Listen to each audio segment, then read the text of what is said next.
גבירותיי ורבותיי, דבר ראש הממשלה.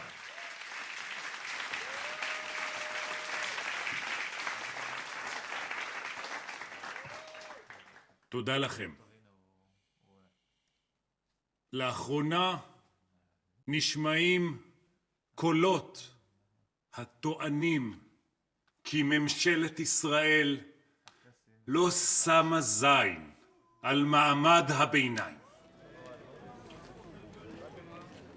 אז אני רוצה לומר לכם מעל במה זו בשם כל חבריי בממשלה שממשלת ישראל שמה זין על כל אחד ואחת מכם.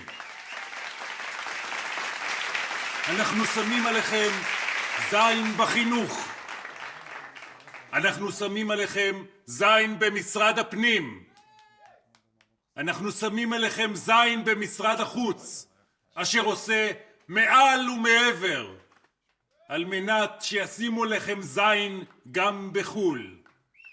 שרת הבריאות אשר שמה זין על כל החולים, וכמובן פקידי האוצר אשר עושים ימים כלילות בכדי לשים עליכם זין.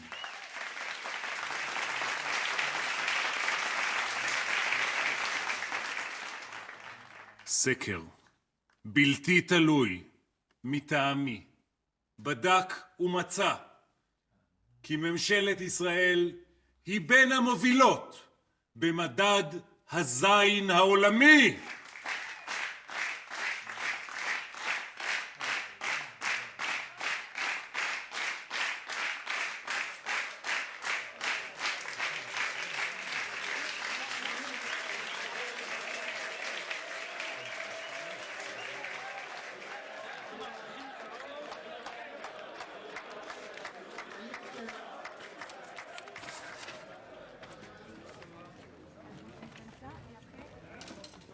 לסיום, אני רוצה לומר כמה מילים מהלב.